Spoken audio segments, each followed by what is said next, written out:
Okay.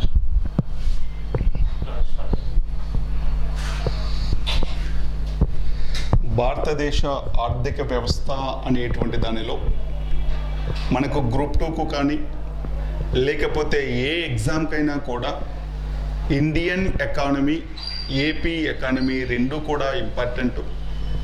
Group 2లో అయితే 150 marks major role, job రావడానికి రాకపోవడానికి ఈ ఎకానమీ అనేటువంటిది మేజర్ రోల్ పోషిస్తుంది. కాబట్టి ఎకానమీ మీద ఎక్కువ కాన్సన్ట్రేషన్ చేయాలి. మనం ఎకానమీలో ఇండియన్ ఎకానమీకి 75 మార్క్స్ వస్తాయి, ఏపీ ఎకానమీకి 75 మార్క్స్ వస్తాయి. కానీ ఎప్పుడూ కూడా ఇండియన్ ఎకానమీ నుంచి అబ్జల్యూట్గా 75K రావాలి, లేకపోతే ఏపీ ఎకానమీ నుంచి అబ్జల్యూట్గా 75 మార్క్స్కే రావాలి అని ఏమీ లేదు. ఒక్కోసారి ఇండియన్ ఎకానమీ నుంచి ఎక్కువ వెయిటేజ్ ఇవ్వచ్చు, ఒక్కోసారి ఏపీ ఎకానమీ నుంచి ఎక్కువ వెయిటేజ్ ఇవ్వచ్చు. ఈరోజు మనం నిరుద్యోగం అనేటువంటిది, ఇండియన్ ఎకానమీలో నిరుద్యోగం, అన్ఎంప్లాయ్మెంట్ అనేటువంటి టాపిక్ చూసుకోవాలి. ఇండియన్ ఎకానమీలో మనం నిరుద్యోగం అనేటువంటిది, అన్ఎంప్లాయ్మెంట్ అనేటువంటి టాపిక్ చూసుకోవాలి. ఈ నిరుద్యోగం లేకపోతే అన్ఎంప్లాయ్మెంట్ అనేటువంటిది ఒక భారతదేశానికే కాదు, ప్రస్తుతం ప్రపంచ దేశాలన్నీ కూడా ఎదుర్కొంటున్నటువంటి సమస్య. నిరుద్యోగం, అన్ఎంప్లాయ్మెంట్ అనేటువంటిది భారతదేశంలో ఎక్కువ శాతం ఉంది. భారతదేశంతో పాటు ఎక్కువ ప్రపంచ దేశాలు, అభివృద్ధి చెందిన దేశాలు కూడా ఈ నిరుద్యోగం, అన్ఎంప్లాయ్మెంట్ అనేటువంటి ప్రాబ్లమ్ని ఎదుర్కొంటున్నాయి.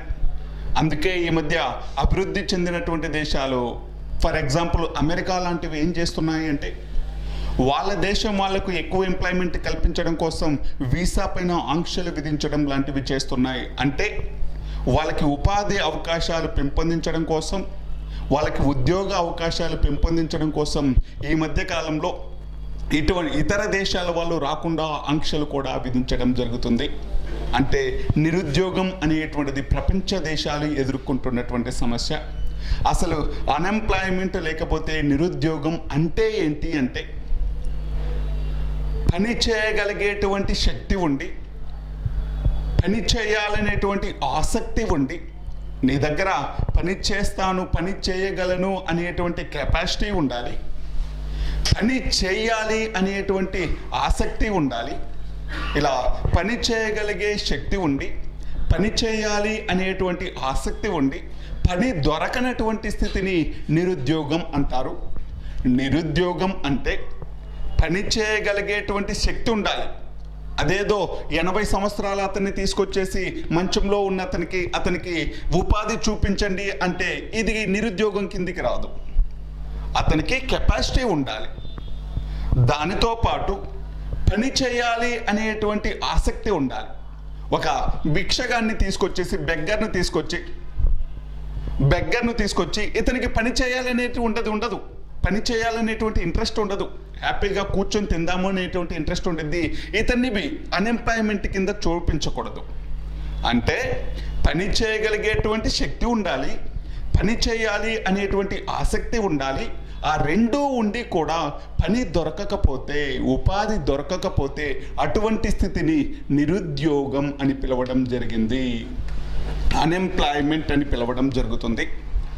సాధారణంగా ఎవరు నిరుద్యోగి, అసలు నిరుద్యోగిగా లెక్కించాలి అంటే ఏ ఏజ్ పీరియడ్ను తీసుకుంటారు అంటే 15 సంవత్సరాల నుండి 64 సంవత్సరాల లోపు వారు మాత్రమే. 15 సంవత్సరాల నుండి 64 సంవత్సరాల మధ్య వయసు వారు పని చేయాలి అనేటువంటి ఆసక్తి ఉండి, పని చేయగలిగేటువంటి శక్తి ఉండి, ఉపాధి కోరుకుంటే, లేకపోతే ఉపాధి లభించకపోతే వాళ్ళని నిరుద్యోగులు అంటారు. నిరుద్యోగులు అనేటువంటి దాన్ని మెజర్ చేయడానికి ఉపయోగించేటువంటి ఏజ్ లిమిట్ ఏంటి అంటే 15 నుండి 64 సంవత్సరాలు. 15 నుండి 64 సంవత్సరాలు. 15 నుండి 64 సంవత్సరాల లోపు వాళ్ళకు పని చేయాలనే ఆసక్తి ఉండి కూడా ఉపాధి లభించకపోతే వాళ్ళని నిరుద్యోగులుగా భావించడం జరుగుతుంది, వాళ్ళని నిరుద్యోగులు అని చెప్పడం జరుగుతుంది. అసలు ఈ అన్ఎంప్లాయ్మెంట్ లేకపోతే నిరుద్యోగం అనేటువంటిది చాలా రకాలుగా ఉంటుంది. ఒక్కొక్క దేశంలో ఒక్కొక్క రకంగా నిరుద్యోగం అనేటువంటిది ఉంటుంది. ఈ నిరుద్యోగంలో ఉండేటువంటి రకాలు, టైప్స్ ఆఫ్ అన్ఎంప్లాయ్మెంట్ అనేటువంటి వాటి గురించి ఇప్పుడు తెలుసుకుందాం. అసలు అన్ఎంప్లాయ్మెంట్లో ఉండేటువంటి టైప్స్ ఏంటి అంటే, ఫస్ట్ది నిరుద్యోగం రకాలు. ఏమేం నిరుద్యోగాలు ఉన్నాయి, చాలా చాలా ఇంపార్టెంట్ అండి. ఫస్ట్ది సంగృష్ట నిరుద్యోగం. దీనినే సంగృష్ట నిరుద్యోగం, ఫ్రిక్షనల్ అన్ఎంప్లాయ్మెంట్. సంగృష్ట నిరుద్యోగం అంటే ఫ్రిక్షనల్ అన్ఎంప్లాయ్మెంట్ అంటారు. అసలు సంగృష్ట నిరుద్యోగం లేకపోతే ఫ్రిక్షనల్ అన్ఎంప్లాయ్మెంట్ అంటే ఏంటి అంటే, ఎవరైనా ఒక వ్యక్తి అంటే 15 నుండి 64 సంవత్సరాల లోపు వాళ్ళని మాత్రమే మనం కన్సిడర్ చేయడం జరుగుతుంది. ఈ 15 to 64 ఇయర్స్లో ఉన్నటువంటి వాళ్ళు ఒక రంగం నుండి మరో రంగానికి వెళ్ళేటప్పుడు, లేకపోతే ఒక కంపెనీ నుంచి మరొక కంపెనీకి మారేటప్పుడు కొన్ని రోజులు అంటే ఉపాధి లేకుండా ఉండవలసి వస్తుంది, నిరుద్యోగిగా ఉండవలసి వస్తుంది. అటువంటి నిరుద్యోగాన్ని ఏమని పిలుస్తాము అంటే ఫ్రిక్షనల్ అన్ఎంప్లాయ్మెంట్, సంగృష్ట నిరుద్యోగం. అంటే ఇప్పుడు నేను ఐబిఎంలో పనిచేస్తున్నాను. ఐబిఎంలో నాకు 1 lakh శాలరీ ఉంది. నాకు ఈ 1 lakh నచ్చట్లా, నేను ఎక్కువ ఎక్స్పెక్ట్ చేస్తున్నాను, మోర్ ఎక్స్పెక్ట్ చేస్తున్నాను. అందుకని ఐబిఎన్కి రిజైన్ చేసి కొన్ని రోజులు ఇంట్లో ఉండి కొత్త కోర్సు నేర్చుకొని వేరే కంపెనీకి ట్రై చేస్తూ ఉన్నాను. ఈ మధ్యలో ఉండేది చూడండి, ఒక కంపెనీ నుంచి ఇంకొక కంపెనీకి వెళ్ళే మధ్యలో 1 నెల కానీ 2 నెలలు కానీ ఈ మధ్యలో ఉండేటువంటి అన్ఎంప్లాయ్మెంట్ని, ఖాళీగా ఉండేటువంటి ఈ నిరుద్యోగాన్ని సంగృష్ట నిరుద్యోగం లేకపోతే ఫ్రిక్షనల్ అన్ఎంప్లాయ్మెంట్ అంటారు. ఒకసారి మళ్ళీ చూసుకుందాం. సంగృష్ట నిరుద్యోగం లేకపోతే ఫ్రిక్షనల్ అన్ఎంప్లాయ్మెంట్ అంటే ఏంటి అంటే, ఒక రంగం నుండి ఇంకొక రంగానికి మారినప్పుడు కానీ, ఒక కంపెనీ నుంచి మరొక కంపెనీకి మారినప్పుడు కానీ, ఒక ఉద్యోగం నుంచి మరొక ఉద్యోగానికి మారినప్పుడు కానీ ఈ మధ్యలో కొంతకాలం నిరుద్యోగిగా ఉండవలసి వస్తుంది. ఈ నిరుద్యోగాన్ని సంగృష్ట నిరుద్యోగం అని పిలవడం జరుగుతుంది. ఇది సాధారణంగా ఈ సంగృష్ట నిరుద్యోగం అనేటువంటిది సాధారణంగా ఎక్కడ ఎక్కువగా ఉంటుంది అంటే డెవలప్డ్ కంట్రీస్లో ఉంటుంది, అభివృద్ధి చెందినటువంటి దేశాలలో ఉంటుంది. డెవలప్డ్ నేషన్స్లో ఉండేటువంటి ఎంప్లాయ్మెంట్ ఏంటి అంటే సంగృష్ట నిరుద్యోగం లేకపోతే ఫ్రిక్షనల్ అన్ఎంప్లాయ్మెంట్ అనేటువంటిది. ఎక్కువగా ఏ దేశాల్లో ఎక్కువగా ఉంటుంది అంటే అభివృద్ధి చెందినటువంటి దేశాల్లో ఎక్కువగా ఉంటుంది. ఇంకా రెండో నిరుద్యోగం ఏంటి అంటే చక్రీయ నిరుద్యోగం. దీనిని సైక్లికల్ అన్ఎంప్లాయ్మెంట్, చాలా చాలా ఇంపార్టెంట్ అండి. చక్రీయ నిరుద్యోగం, సైక్లికల్ అన్ఎంప్లాయ్మెంట్ అనేటువంటిది. చక్రీయ నిరుద్యోగం, సైక్లికల్ అన్ఎంప్లాయ్మెంట్ అంటే ఏంటి అంటే వ్యాపార చక్రాల వలన, అంటే వ్యాపార చక్రాలు అంటే వ్యాపార రంగంలో పెట్టుబడిదారీ ఆర్థిక వ్యవస్థల్లో బిజినెస్ చేసేటువంటి వాళ్ళలో, అంటే వ్యాపారం చేసేటువంటి వాళ్ళకి ఒకసారి మాత్రం బాగా డిమాండ్ ఉంటుంది వాళ్ళ ప్రోడక్ట్స్కి, ఒకసారి మాత్రం అస్సలు డిమాండ్ ఉండదు. బాగా డిమాండ్ ఉన్నప్పుడు ఏమైపోయింది అంటే కంపెనీకి లాభాలు వస్తాయి. డిమాండ్ లేనటువంటి కాలాన్ని ఏమని పిలుస్తారు అంటే ఆర్థిక మాంద్యం అని పిలవడం జరుగుతుంది. కంపెనీలు తయారు చేసుకున్నటువంటి వస్తువులకు డిమాండ్ తక్కువగా ఉండడాన్ని ఏమంటారు అంటే ఆర్థిక మాంద్యం అంటారు.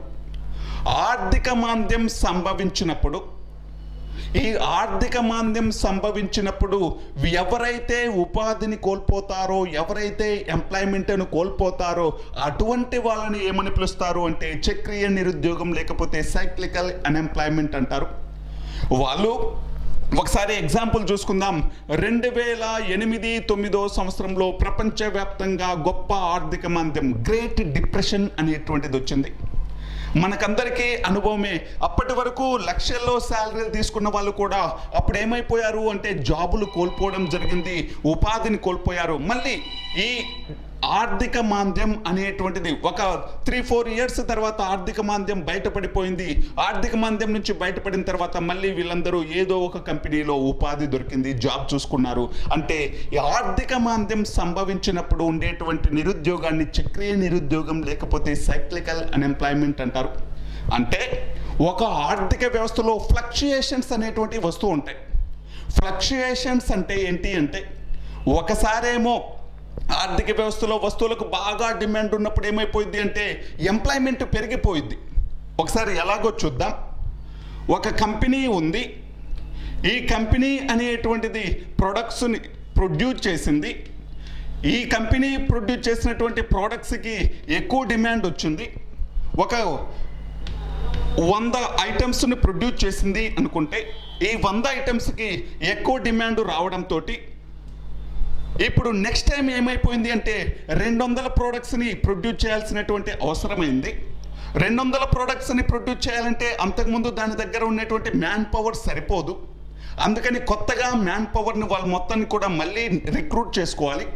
కొత్తగా రిక్రూట్ చేసుకోవాలి అంటే కొత్తగా కొంతమందికి ఉపాధి దొరికింది అంటే వాళ్ళందరికీ ఎంప్లాయ్మెంట్ కల్పించడం జరుగుతుంది. ఎప్పుడు అంటే డిమాండ్ ఉన్నప్పుడు, కంపెనీలు ప్రొడ్యూస్ చేసినటువంటి ప్రోడక్ట్స్కి డిమాండ్ ఉన్నప్పుడు ఏమైపోయింది అంటే ఎంప్లాయ్మెంట్ పెరిగిపోతుంది. మరి డిమాండ్ లేనప్పుడు ఏమవుతుంది అంటే కంపెనీ అనేటువంటిది వస్తువుల్ని ప్రొడ్యూస్ చేసింది, ఉత్పత్తి చేసింది, కానీ డిమాండ్ లేదు. డిమాండ్ లేదు అంటే ఏం చేసింది అంటే కంపెనీకి వచ్చేటువంటి ఇన్కమ్ అనేటువంటిది తగ్గిపోతుంది. కంపెనీకి కొత్త ఆర్డర్లు లేవు కాబట్టి, కొత్త డిమాండ్ లేదు కాబట్టి ఇప్పుడు కంపెనీకి లాభాలు తక్కువగా వచ్చాయి కాబట్టి ఉన్న వాళ్ళలో కొంత అంటే ఖర్చులు తగ్గించుకోవాలి కాబట్టి ఏం చేస్తుంది, కొంతమంది ఎంప్లాయీస్ని తీసేయడం జరుగుతుంది. ఇటువంటి సమయంలో కొంతమంది ఉపాధిని కోల్పోతారు, ఎంప్లాయ్మెంట్ను కోల్పోతారు. ఇలా ఆర్థిక మాంద్యం వలన లేకపోతే వ్యాపార చక్రాల వలన ఆర్థిక వ్యవస్థలో వచ్చేటువంటి ఫ్లక్చుయేషన్స్ వల్ల, మార్పుల వల్ల వచ్చేటువంటి నిరుద్యోగాన్ని సైక్లికల్ అన్ఎంప్లాయ్మెంట్, చక్రీయ నిరుద్యోగం అంటారు. ఈ సైక్లికల్ అన్ఎంప్లాయ్మెంట్ అనేటువంటిది కూడా ఏ దేశాలలో ఎక్కువగా ఉంటుంది అంటే అభివృద్ధి చెందినటువంటి దేశాలలో ఎక్కువగా ఉంటుంది. సైక్లికల్ అన్ఎంప్లాయ్మెంట్ అనేటువంటిది ఏ దేశాలలో ఎక్కువగా ఉంటుంది అంటే అభివృద్ధి చెందినటువంటి దేశాల్లో ఎక్కువగా ఉంటుంది ఈ సైక్లికల్ అన్ఎంప్లాయ్మెంట్ లేకపోతే చక్రీయ నిరుద్యోగం. ఒకసారి చూడమా. నెక్స్ట్ది మూడో నిరుద్యోగం ఏంటి అంటే మొదటిది సంగృష్ట నిరుద్యోగం చూసుకున్నాం, రెండోది సైక్లికల్ లేకపోతే చక్రీయ నిరుద్యోగం చూసుకున్నాం, మూడోది వ్యవస్థాపూర్వక నిరుద్యోగం, వ్యవస్థాపరమైనటువంటి నిరుద్యోగం, వ్యవస్థాపూర్వక నిరుద్యోగం. దీనినే నిర్మాణాత్మక నిరుద్యోగం,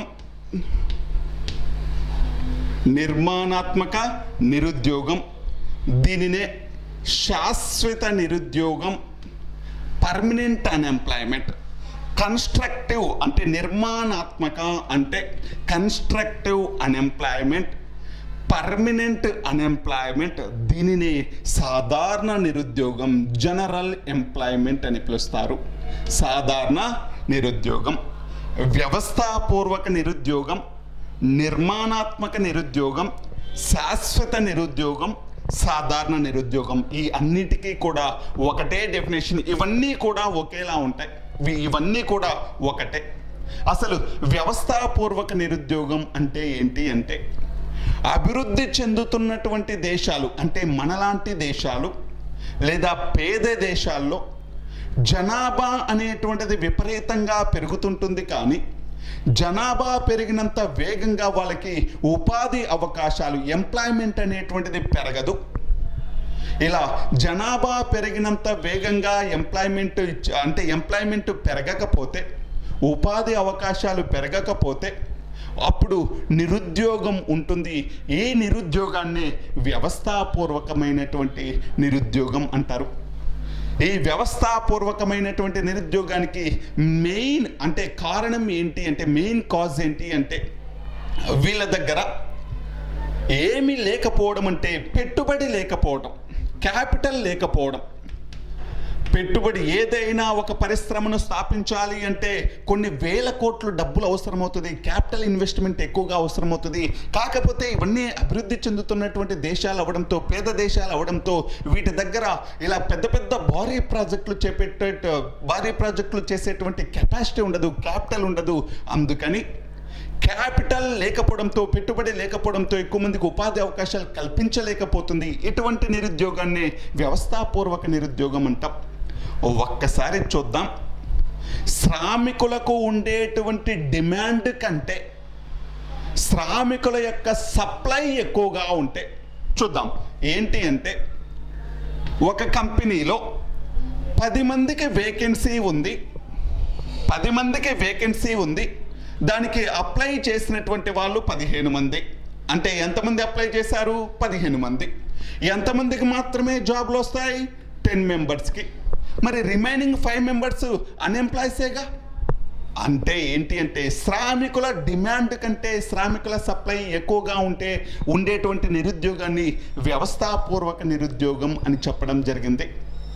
అంటే జనాభా విస్ఫోటనం వల్ల పెరిగే జనాభా అంతటికీ కూడా ఉపాధి అవకాశాలు కల్పించలేరు.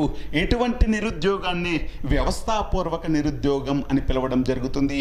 ఇది ఎక్కువగా అభివృద్ధి చెందుతున్నటువంటి దేశాలు, భారతదేశం లాంటి అభివృద్ధి చెందుతున్నటువంటి దేశాల్లో ఉండేటువంటి నిరుద్యోగాన్ని ఈ వ్యవస్థాపూర్వక నిరుద్యోగం, లేకపోతే నిర్మాణాత్మక నిరుద్యోగం, లేకపోతే శాశ్వత నిరుద్యోగం, లేకపోతే సాధారణ నిరుద్యోగం అని పిలవడం జరుగుతుంది. దీనికే ఒక సైంటిఫికల్ డెఫినేషన్ ఉంటుంది. సాధారణ నిరుద్యోగం అంటే ఏంటి అంటే, దీనికే అన్నీ ఒకటేనండి. దీనికి ఒక సైంటిఫికల్, ఆర్థికవేత్తలు ఆర్థిక పరిభాషలో ఒక డెఫినేషన్ చెప్పారు. ఏమని చెప్పారు అంటే, సాధారణంగా ఒక సంవత్సరంలో వారం రోజులలో, అంటే ఒక్క వారం రోజులు, కనీసం వారం రోజులు, రోజుకి 2 గంటలు కూడా పని లభించినటువంటి వారంలో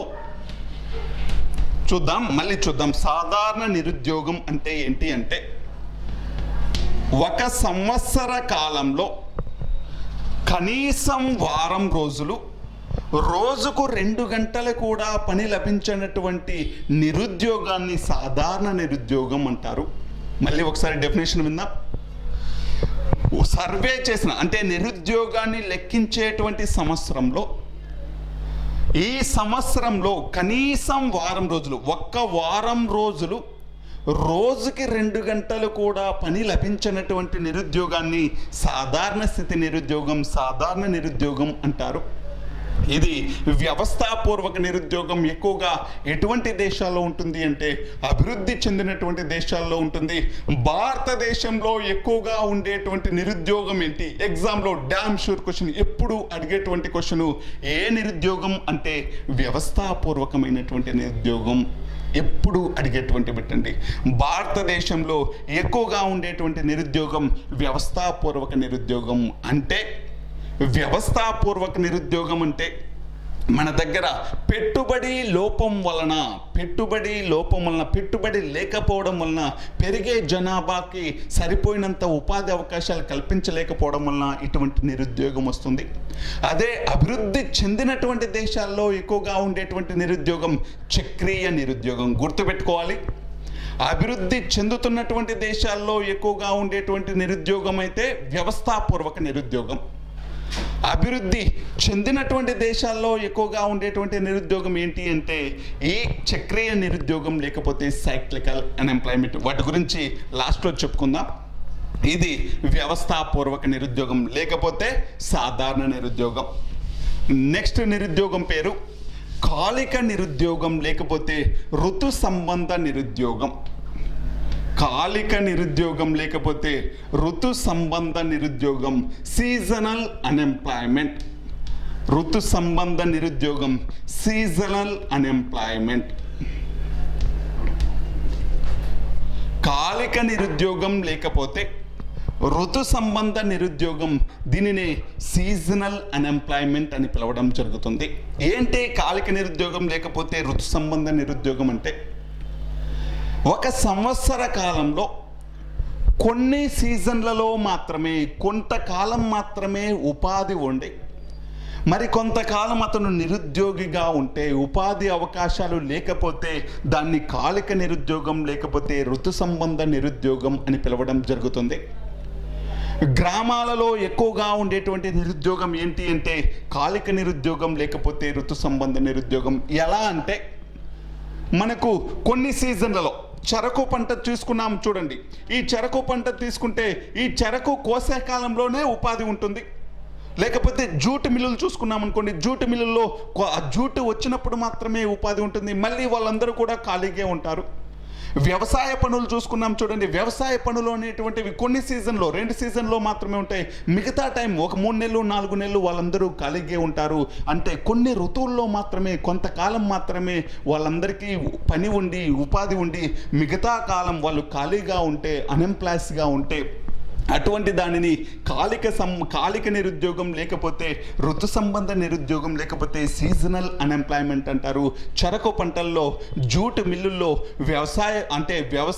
గ్రామీణ భారతదేశంలో ఎక్కువగా ఉండేటువంటి నిరుద్యోగం ఈ కాలిక లేకపోతే ఋతు సంబంధ నిరుద్యోగం. వ్యవసాయంలో కాదండి, గ్రామీణ భారతదేశంలో ఎక్కువగా ఉండేటువంటి నిరుద్యోగం ఈ కాలిక లేకపోతే ఋతు సంబంధ నిరుద్యోగం అనేటువంటిది. నెక్స్ట్ నిరుద్యోగం ప్రచ్ఛన్న నిరుద్యోగం. నెక్స్ట్ నిరుద్యోగం ఏంటి అంటే ప్రచ్ఛన్న నిరుద్యోగం. దీనినే కనిపించని నిరుద్యోగం అని పిలవడం జరుగుతుంది.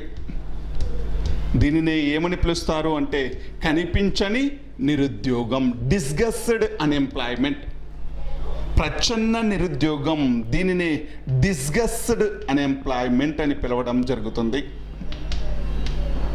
ఏంటి డిస్గస్డ్ అన్ఎంప్లాయ్మెంట్ లేకపోతే ప్రచ్ఛన్న నిరుద్యోగం అంటే ఏదైనా ఒక పని చేయడానికి అవసరమైనటువంటి వ్యక్తుల కంటే ఎక్కువ మంది ఆ పని చేస్తూ ఉంటే, ఇప్పుడు ఒక పొలం అనేటువంటిది 1 ఎకరా అనేటువంటిది కౌలు తీసుకొని దాన్ని పండించడానికి ఒక వ్యక్తి సరిపోతాడు అనుకుందాం. కానీ పల్లెటూర్లలో ఎలా ఉంటుంది అంటే ఈ ఎకరా మీదే వాళ్ళ కుటుంబం మొత్తం కూడా ఒక 10 మంది బతుకుతూ ఉంటారు. యాక్చువల్గా ఎంతమంది సరిపోతారు? ఒక్కడు సరిపోతాడు ఎకరా పని చేయడానికి. కానీ 10 మంది కూడా దీని మీదే పని చేస్తుంటారు. అంటే మిగతా 9 మంది ఏమైపోయినట్టు? వీళ్ళందరూ అన్ఎంప్లాయ్స్ కింద చెప్పవచ్చు. అంటే అర్థం ఏంటి అంటే ప్రచ్ఛన్న నిరుద్యోగం లేకపోతే కనిపించని నిరుద్యోగం అంటే ఏంటి అంటే వాళ్ళందరూ పని చేస్తున్నట్టే ఉంటారు, కాకపోతే ఆ పనికి అవసరమైన వాళ్ళకంటే ఎక్కువ మంది పనిచేస్తూ ఉంటే ఇటువంటి నిరుద్యోగాన్ని ప్రచ్ఛన్న నిరుద్యోగం అంటారు. చూద్దాం. ఇప్పుడు ఒక పని చెయ్యాలి అనుకుంటే, లేకపోతే ఒక కాలువ తవ్వడానికి గ్రామాలలో ఒక పంట కాలువ తవ్వడానికి 100 మంది ఉన్నారు అనుకుందాం. ఈ 100 మంది అనేటువంటి వాళ్ళు ఒక కాలువను తవ్వగలరు. ఇప్పుడు 150 మంది కూడా అంటే పని వాళ్ళు ఎక్కువైపోయారు. వాళ్ళు తవ్వవలసిన ఎన్ని? ఒక కాలువనే. ఇప్పుడు 150 మంది కూడా కలిసి ఒక కాలువనే తవ్వారు. అంటే ఎంతమంది ఇక్కడ ఎక్కువగా పనిచేశారు అంటే 50 మంది ఎక్కువగా పనిచేశారు. ఈ 50 మందిని ఏమని పిలుస్తారు అంటే ప్రచ్ఛన్న నిరుద్యోగులు అని పిలిచారు. వీళ్ళ వల్ల ప్రొడక్టివిటీ ఏమన్నా పెరిగిందా? పెరగలేదు. ఇక్కడ 100 మెంబర్స్ ఉన్నా ఒకటే తవ్వారు, 150 మెంబర్స్ ఉన్నా ఒకటే తవ్వారు. అంటే ఈ 50 మంది యొక్క ప్రొడక్టివిటీ ఏంటి? 0. అంతేనా కదా? ఆ ప్రొడక్టివిటీ అనేటువంటిది 0. ఉపాంత ఉత్పాదక విలువ. ఈ 50 మందిని ఏమని పిలుస్తారు? ప్రచ్ఛన్న నిరుద్యోగులు. వీళ్ళ యొక్క ప్రొడక్ట్ విలువ ఎప్పుడు కూడా ఎలా ఉంటుంది? 0 లాగా ఉంటుంది. అంటే ప్రచ్ఛన్న నిరుద్యోగుల వల్ల ఉపయోగం ఏమన్నా ఉందా? లేదు. లూయిస్ అనేటువంటి వ్యక్తి ఏం చెప్తాడు అంటే, లూయిస్ అనేటువంటి ఒక ఆర్థికవేత్త ఏమని చెప్పాడు అంటే శ్రమ సప్లై సిద్ధాంతం లేకపోతే శ్రమ మిగులు సప్లై సిద్ధాంతం అనేటువంటిది చెప్పాడు.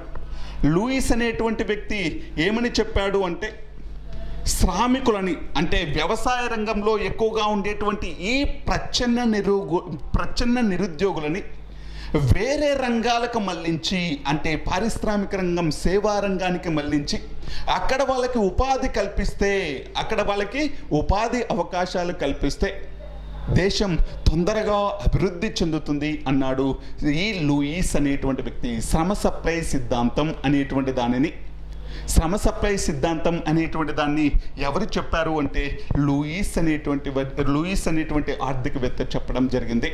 ఒకసారి మళ్ళీ చూద్దాం. ప్రచ్ఛన్న నిరుద్యోగం అంటే ఏంటి అంటే, ఒక పనిని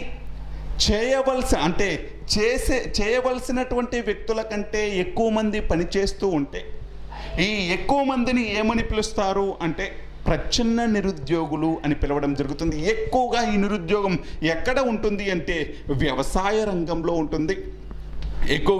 ఈ నిరుద్యోగం ఎక్కువగా ఏ రంగంలో ఉంటుందంటే వ్యవసాయ రంగంలో. మనకు భారతదేశంలో సాధారణంగా ఒక రైతుకు ఎన్ని ఎకరాల పొలం ఉంటుంది అంటే 3 ఎకరాలు. ఇది యావరేజ్ అండి, సగటున యావరేజ్. కానీ ఒక రైతు అనేటువంటి వ్యక్తి ఎన్ని ఎకరాలు పొలం అంటే ఎన్ని ఎకరాలు పండించగలడు అంటే 15 ఎకరాలు అతనొక్కడే పండించగలడు. 15 ఎకరాలు పండించగలడు. కానీ ఇతనికి ఎన్ని ఎకరాలు మాత్రమే ఉంది? 3 ఎకరాలు మాత్రమే ఉంది.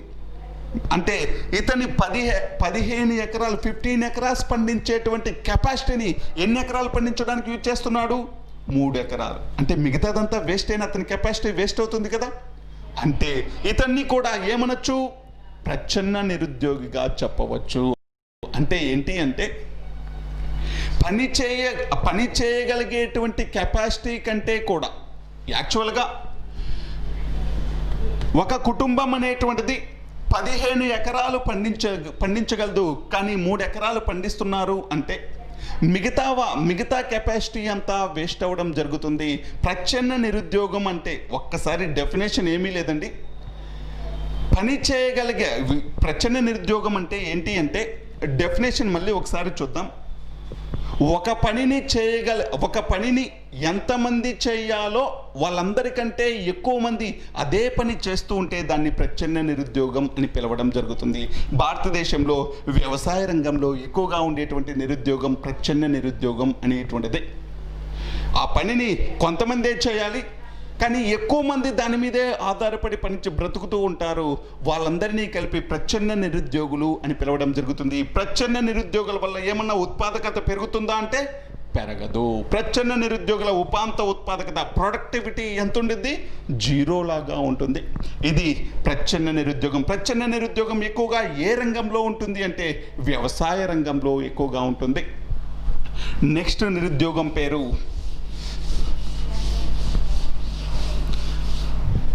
ఇచ్ఛాపూర్వక నిరుద్యోగం, అంటే ఆప్షనల్ అన్ఎంప్లాయ్మెంట్. ఇచ్ఛాపూర్వక నిరుద్యోగం అంటే ఆప్షనల్ అన్ఎంప్లాయ్మెంట్. ఇతను జనరల్గా నిరుద్యోగి కాడు. ఆప్షనల్ అన్ఎంప్లాయ్మెంట్ అంటే ఇచ్ఛాపూర్వకం, ఆయన కోరిక మేరకే అన్ఎంప్లాయ్గా ఉంటాడు. అంటే ఏంటి అంటే ఇప్పుడు మార్కెట్లో దొరికేటువంటి వేతనాల వద్ద పనిచేయడానికి ఇష్టపడకపోవడం, కానీ మార్కెట్లో దొరికేటువంటి వేతనాలు అతనికి నచ్చక, కానీ లేకపోతే రెస్ట్ తీసుకోవాలి అనుకొని కొన్ని రోజులు లాస్ ఆఫ్ పే పెట్టుకోవడం, కానీ అతని యొక్క సొంత ఇష్టం మీద కొంతకాలం నిరుద్యోగిగా ఉండడాన్ని ఏమని పిలుస్తారు అంటే ఇచ్ఛాపూర్వక నిరుద్యోగం, లేకపోతే ఆప్షనల్ అన్ఎంప్లాయ్మెంట్ అని పిలవడం. ఇది సాధారణ నిరుద్యోగం కాదు, సాధారణంగా నిరుద్యోగం కిందికి రాదు. అసలు ఇచ్ఛాపూర్వక నిరుద్యోగం లేకపోతే ఆప్షనల్ అన్ఎంప్లాయ్మెంట్ కూడా ఎక్కువగా ఎక్కడ ఉంటుంది అంటే అభివృద్ధి చెందిన దేశాల్లో ఉంటుంది. వాళ్ళు కొంత విశ్రాంతి చాలా పని చేసాం, కొన్ని రోజులు విశ్రాంతి తీసుకుందామని కొన్ని రోజులు రెస్ట్ తీసుకోవడం, కానీ లేకపోతే ఇప్పుడు వచ్చేటువంటి శాలరీ కంటే ఈ శాలరీకి పనిచేయడానికి ఇష్టపడ్డు, ఎక్కువ శాలరీ కోరుకుంటాడు, అందుకని నేను కొన్ని రోజులు అన్ఎంప్లాయ్గా ఉన్నా పర్లేదు అనుకుంటాడు. ఇటువంటి నిరుద్యోగాన్ని ఇచ్ఛాపూర్వక నిరుద్యోగం లేకపోతే ఆప్షనల్ అన్ఎంప్లాయ్మెంట్ అని పిలవడం జరుగుతుంది. భారతదేశం లాంటి ఈ అభివృద్ధి చెందుతున్న పేద దేశాల్లో ఎలా ఉంటుంది అంటే మనం ఈ మధ్య కాలంలో చూస్తున్నాం, ఈ చిన్న కానిస్టేబుల్ పోస్టులు లేకపోతే సచివాలయం పోస్టులు కూడా పిహెచ్డీలు చేసినటువంటి వాళ్ళు, సివిల్స్కి ప్రిపేర్ అయ్యేటువంటి వాళ్ళు, ఇంకా ఎంబీఏలు లేకపోతే ఎంసీఏలు పెద్ద పెద్ద చదువులు చదివిన వాళ్ళు కూడా ఈ చిన్న చిన్న జాబ్లకు, అంటే చిన్న చిన్న జాబ్లకే అప్లై చేసుకుంటున్నారు. అంటే అర్థం ఏంటి? ఈ అభివృద్ధి చెందుతున్న దేశాల్లో ఏదో ఒక ఉపాధి చూసుకుందాం, ఏదో ఒక ఎంప్లాయ్మెంట్ చూసుకుందాం అనుకుంటారు. అభివృద్ధి చెందినటువంటి దేశాల్లో కొన్ని రోజులు మనం అన్ఎంప్లాయ్గా ఉన్నా పర్లేదు, ఎక్కువ శాలరీ వచ్చేది, ఒకేసారి పర్మనెంట్ సెటిల్మెంట్ చూసుకుందాం అనుకుంటారు. అందుకే అభివృద్ధి చెందిన దేశాల్లో ఎక్కువగా ఉండేటువంటి నిరుద్యోగం ఆప్షనల్ అన్ఎంప్లాయ్మెంట్, దీన్నే ఇచ్ఛాపూర్వక నిరుద్యోగం అని పిలవడం జరుగుతుంది. నెక్స్ట్ నిరుద్యోగం సాంకేతిక నిరుద్యోగం, టెక్నికల్ అన్ఎంప్లాయ్మెంట్. సాంకేతిక నిరుద్యోగం, టెక్నికల్ అన్ఎంప్లాయ్మెంట్. దీన్ని ఎలా చెప్పచ్చు అంటే, ఓల్డెన్ డేస్లో టెక్స్టైల్ ఇండస్ట్రీ చూసుకుందాం. ఓల్డెన్ డేస్లో టెక్స్టైల్ ఇండస్ట్రీలో మ్యాన్ పవర్ ఎక్కువగా ఉండేది. అంటే మనుషులే బట్టలను నేసేటువంటి వాళ్ళు, చీరలు కానీ లేకపోతే షర్ట్లు కానీ ఇవన్నీ ఎవరు వేసేవాళ్ళు అంటే మనుషులు ఎక్కువగా వస్త్రాలు నేయడంతో, టెక్స్టైల్ ఇండస్ట్రీలో పనిచేయడంతో వీళ్ళందరికీ ఉపాధి అవకాశాలు, అంటే అందరికీ ఎంప్లాయ్మెంట్ దొరికింది. కానీ రాను రాను, అంటే ప్రస్తుత కాలంలో ఈ టెక్స్టైల్ ఇండస్ట్రీ, అంటే ఏదైనా ఇండస్ట్రీ అండి, ఇప్పుడు టెక్నాలజీ పెరిగింది కాబట్టి మనుషుల ప్లేస్లో, మ్యాన్ పవర్ ప్లేస్లో ఇప్పుడు ఏమొచ్చింది అంటే మిషన్స్ రావడం జరిగింది. మిషన్స్ రావడంతో ఇప్పుడు మిషన్స్ వచ్చినప్పుడు ఈ మ్యాన్ పవర్ తోటి అవసరం ఉందా? లేదు కదా. అందుకని ఈ మ్యాన్ పవర్ ప్లేస్లో ఏమొచ్చింది? మిషన్ వచ్చింది. ఇప్పుడు వీళ్ళందరూ కూడా ఏమైపోతారు? నిరుద్యోగులైపోతారు. ఎంప్లాయ్మెంట్ పోతుంది కదా. ఇటువంటి నిరుద్యోగాన్ని, అంటే సాంకేతిక పరిజ్ఞానం పెరగడం వల్ల వచ్చేటువంటి నిరుద్యోగాన్ని సాంకేతిక నిరుద్యోగిత అంటే, ఏదైనా ఒక రంగంలో లేకపోతే ఏదైనా ఒక పరిశ్రమల్లో ఈ టెక్నాలజీని వాడడం వల్ల ఎవరైతే నిరుద్యోగిగా మారుతారో అటువంటి నిరుద్యోగాన్ని, అటువంటి అన్ఎంప్లాయ్మెంట్ను సాంకేతిక నిరుద్యోగం, టెక్నికల్ అన్ఎంప్లాయ్మెంట్ అని పిలవడం జరుగుతుంది. టెక్నికల్ అన్ఎంప్లాయ్మెంట్ అని పిలవడం జరుగుతుంది, సాంకేతిక నిరుద్యోగం అని పిలవడం జరుగుతుంది. నెక్స్ట్ది పారిశ్రామిక నిరుద్యోగం.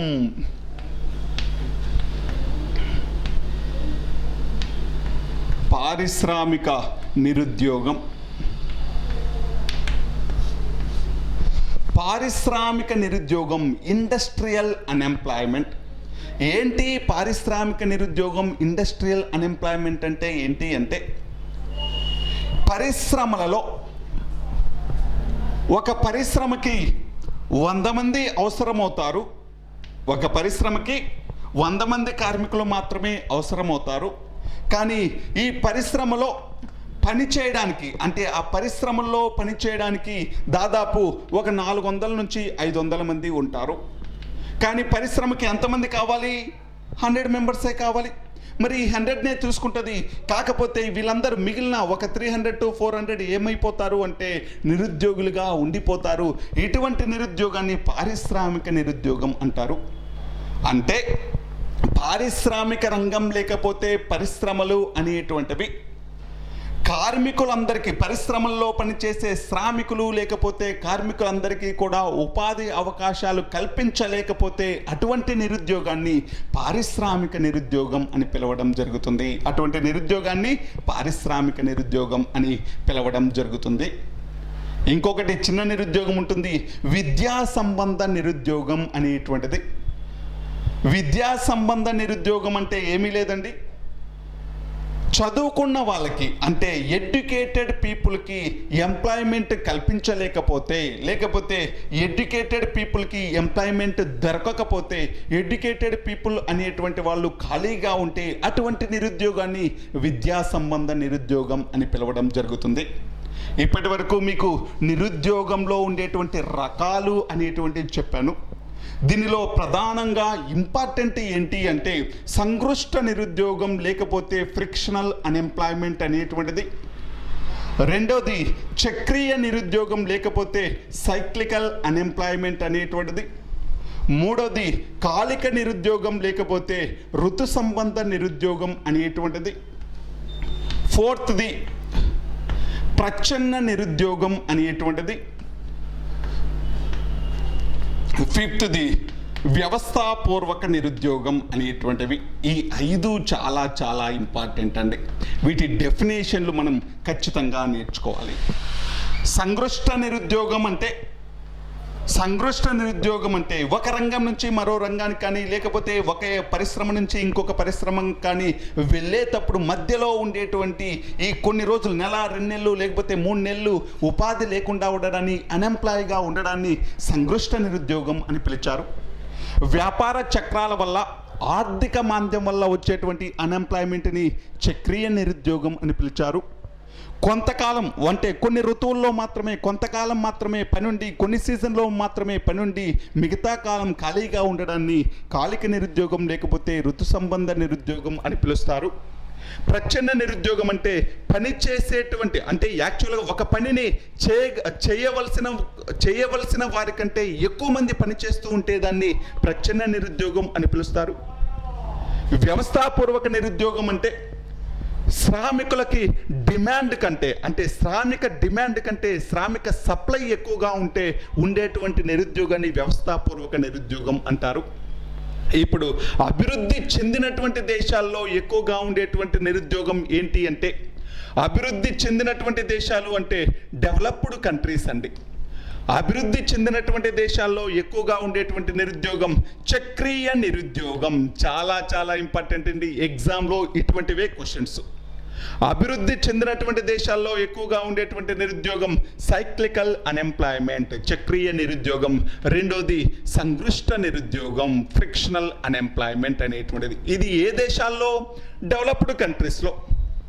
మరి అభివృద్ధి చెందుతున్నటువంటి దేశాలు, డెవలపింగ్ కంట్రీస్లో ఎటువంటి నిరుద్యోగం ఎక్కువగా ఉంటుంది అంటే, డెవలపింగ్ కంట్రీస్లో ఎక్కువగా ఎటువంటి నిరుద్యోగం ఉంటుంది అంటే వ్యవస్థాపూర్వక నిరుద్యోగం. ఎక్కువగా ఉండేటువంటి నిరుద్యోగం ఏంటి అంటే వ్యవస్థాపూర్వక నిరుద్యోగం. రెండోది కాలిక నిరుద్యోగం లేకపోతే ఋతు సంబంధ నిరుద్యోగం. కాలిక నిరుద్యోగం లేకపోతే ఋతు సంబంధ. చాలా చాలా ఇంపార్టెంట్ అండి. అభివృద్ధి చెందుతున్నటువంటి దేశాల్లో ఎక్కువగా ఉండేటువంటి నిరుద్యోగం వ్యవస్థాపూర్వక నిరుద్యోగం. రెండో ఎక్కువగా ఉండేటువంటి నిరుద్యోగం కాలిక లేకపోతే ఋతు సంబంధ నిరుద్యోగం. మూడోది ప్రచ్ఛన్న నిరుద్యోగం. మూడోది ఏంటి అంటే ప్రచ్ఛన్న నిరుద్యోగం. ఇప్పుడు ఎగ్జామ్లో ఏమడుగుతాడు అంటే భారతదేశంలో ఎక్కువగా ఉండేటువంటి నిరుద్యోగం ఏంటి అంటాడు. భారతదేశంలో ఎక్కువగా ఉండేటువంటి నిరుద్యోగం అంటే, భారతదేశం ఒక అభివృద్ధి చెందుతున్న దేశం కదా, డెవలపింగ్ కంట్రీ కదా భారతదేశం. మరి డెవలపింగ్ కంట్రీస్లో ఎక్కువగా ఉండే నిరుద్యోగాలు ఏంటి? వ్యవస్థాపూర్వకమైనది, రెండోది కాలిక లేకపోతే ఋతు సంబంధం, మూడోది ప్రచ్ఛన్న నిరుద్యోగం. అంటే భారతదేశంలో ఎక్కువగా ఉండేటువంటి నిరుద్యోగం ఏంటి అంటే వ్యవస్థాపూర్వక నిరుద్యోగం. చాలా చాలా ఇంపార్టెంట్, ఎప్పుడు రిపీటెడ్ క్వశ్చన్ ఇది. భారతదేశంలో ఎక్కువగా ఉండేటువంటి నిరుద్యోగం ఏంటి అంటే వ్యవస్థాపూర్వక నిరుద్యోగం. దీంట్లో చిన్న లాజికల్గా క్వశ్చన్స్ అడుగుతూ ఉంటాడు. అభివృద్ధి చెందినటువంటి దేశాలు అంటే చక్రీయ నిరుద్యోగం, అభివృద్ధి చెందుతున్నటువంటి దేశాలు అంటే వ్యవస్థాపూర్వక నిరుద్యోగం. భారతదేశంలో కూడా ఏ నిరుద్యోగం ఎక్కువగా ఉంది అంటే వ్యవస్థాపూర్వక నిరుద్యోగం ఎక్కువగా ఉంది. మరి భారతదేశంలో గ్రామాలలో ఎక్కువగా ఉండేటువంటి నిరుద్యోగం ఏంటి? ఇలా ఈ క్వశ్చన్లు అడిగేదండి, చిన్న లాజిక్ అంతే. భారతదేశంలో గ్రామాలలో, విలేజ్లో ఎక్కువగా ఉండేటువంటి నిరుద్యోగం కాలిక లేకపోతే ఋతు సంబంధ నిరుద్యోగం. కాలిక లేకపోతే ఋతు సంబంధ, సీజనల్ అన్ఎంప్లాయ్మెంట్ అనేటువంటిది. భారతదేశంలోని గ్రామాల్లో ఎక్కువగా ఉండే నిరుద్యోగం కాలిక లేకపోతే ఋతు సంబంధ నిరుద్యోగం, సీజనల్ అన్ఎంప్లాయ్మెంట్ అనేటువంటిది. రెండో ఎక్కువగా ఉండేటువంటి నిరుద్యోగం ప్రచ్ఛన్న నిరుద్యోగం అనేటువంటిది. అదే పట్టణాల్లో ఎక్కువగా ఉండేటువంటి నిరుద్యోగం ఏంటి అంటే, పట్టణాలలో ఎక్కువగా ఉండేటువంటి నిరుద్యోగం ఏంటి అంటే విద్యావంతుల నిరుద్యోగం, విద్యావంతుల నిరుద్యోగం అనేటువంటిది. అంటే విద్యా సంబంధ నిరుద్యోగం అంటే బాగా చదువుకున్నటువంటి వాళ్ళకి కూడా ఎంప్లాయ్మెంట్ దొరకలేదు అనుకోండి, అటువంటి వాళ్ళ నిరుద్యోగాన్ని విద్యావంతుల నిరుద్యోగం అని పిలవడం జరుగుతుంది. భారతదేశంలోని గ్రామాల్లో ఎక్కువగా ఉండే నిరుద్యోగం కాలిక లేకపోతే రుతు సంబంధ నిరుద్యోగం. రెండోది ప్రచ్ఛన్న నిరుద్యోగం. ఈటల్లోనే ఎప్పుడు క్వశ్చన్ అడిగేటువంటి అవకాశం ఉంది. పట్టణాలు అనేటువంటిది పెద్దగా అడగడు, కాకపోతే పట్టణాల్లో ఎక్కువగా ఉండే నిరుద్యోగం విద్యా సంబంధ నిరుద్యోగం. ఇంకొకటి ఎప్పుడు అడిగేటువంటి క్వశ్చన్ ఏంటి అంటే, భారతదేశంలో వ్యవసాయ రంగంలో ఎక్కువగా ఉండే నిరుద్యోగం ఏంటి?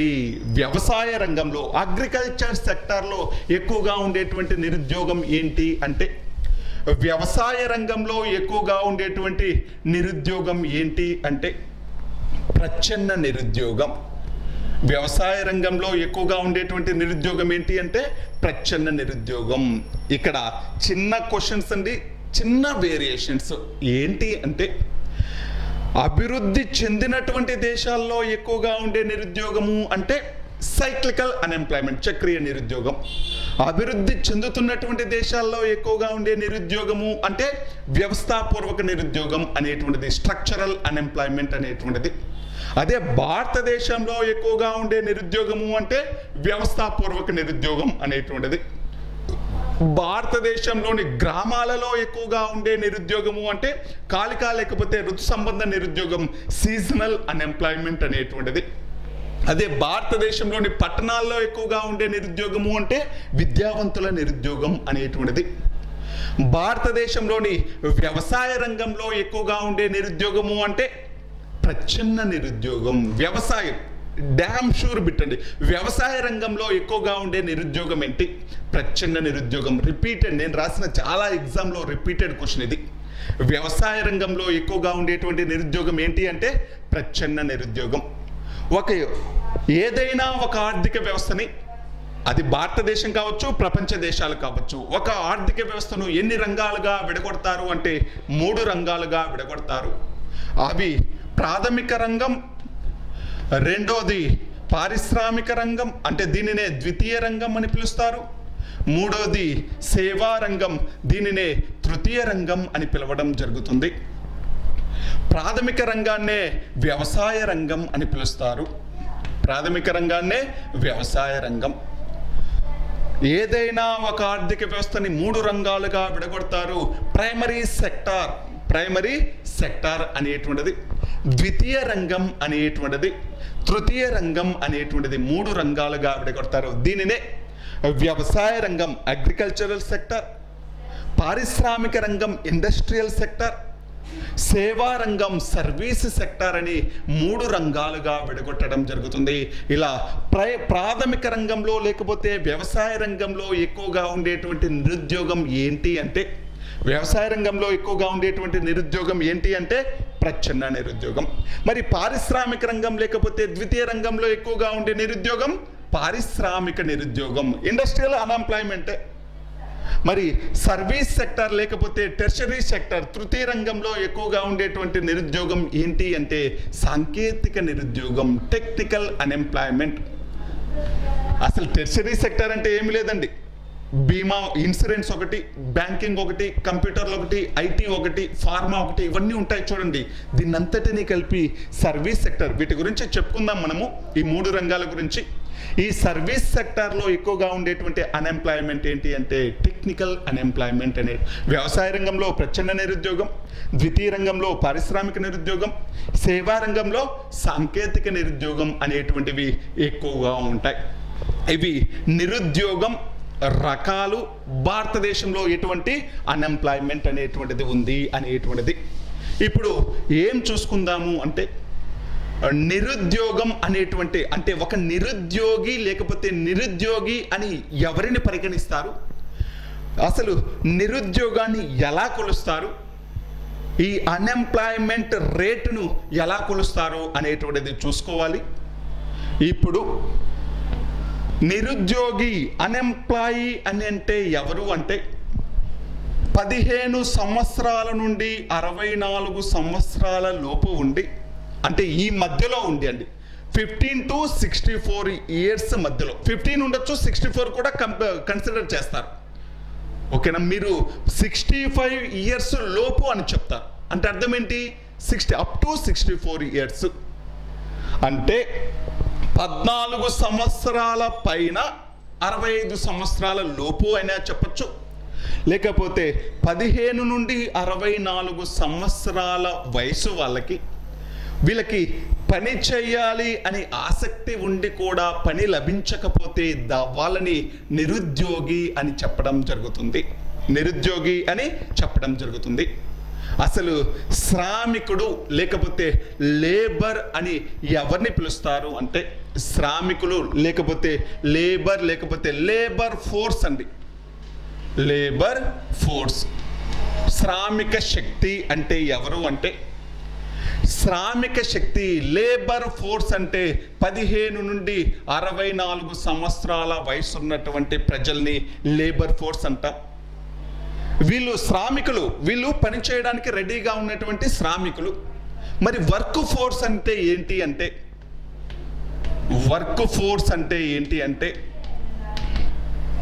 వీళ్ళందరికీ ఉపాధి దొరకదు కదా. 15 నుండి 64 సంవత్సరాల వయసున్న వాళ్ళందరికీ ఉపాధి దొరకదు కదా. ఈ లేబర్ ఫోర్స్లో ఎవరైతే పని చేస్తుంటారో, ఎవరికైతే ఉపాధి దొరికిద్దో, ఎవరైతే ఎంప్లాయీగా ఉంటారో వాళ్ళని ఏమని పిలుస్తారు అంటే వర్క్ ఫోర్స్ అని పిలుస్తారు. అంటే పని చేస్తున్న వారి సంఖ్య.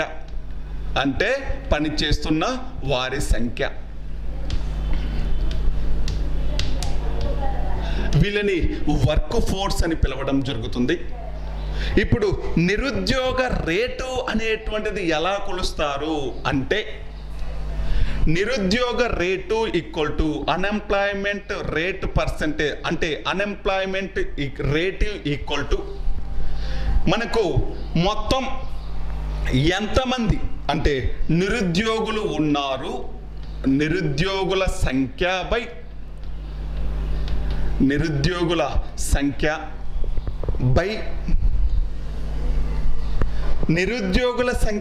ఇక్కడ టోటల్ పాపులేషన్ తీసుకోకూడదు. టోటల్ పాపులేషన్ లేబర్ ఫోర్స్గా పిలవట్లేదు కదా. ఎవరిని పిలుస్తున్నాం లేబర్ ఫోర్స్గా? 15 to 64 ఇయర్స్ వీళ్ళనే కదా లేబర్ ఫోర్స్. వీళ్ళలో మిగిలిన వాళ్ళే కదా నిరుద్యోగులు. అంటే ఏమని చెప్పచ్చు? శ్రామిక శక్తి రేటు, దీనినే లేబర్ ఫోర్స్ రేటు అని పిలుస్తారు. శ్రామిక శక్తి రేటు ఇంటూ 100 అర్థమవుతుంది కదా. నిరుద్యోగుల సంఖ్య బై శ్రామిక శక్తి రేటు లేబర్ ఫోర్స్ ఇంటూ 100. దీనినే ఈ శ్రామిక శక్తి బదులు ఏం తీసుకోవచ్చు? 15 to 64 ఇయర్స్లో మధ్యలో ఉండేటువంటి జనాభా ఇలా కూడా తీసుకోవచ్చు కదా.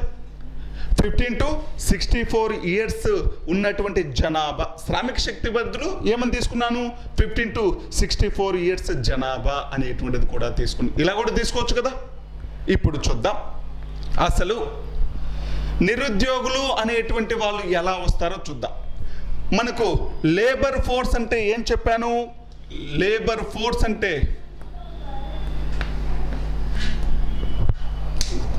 15 నుండి 64 సంవత్సరాల మధ్య, అంటే 64 సంవత్సరాలు ఉండేటువంటి జనాభా. ఈ లేబర్ ఫోర్స్ నుంచి వర్క్ ఫోర్స్ అంటే ఎవరని చెప్పాను? పని లభించినటువంటి వాళ్ళు కదా.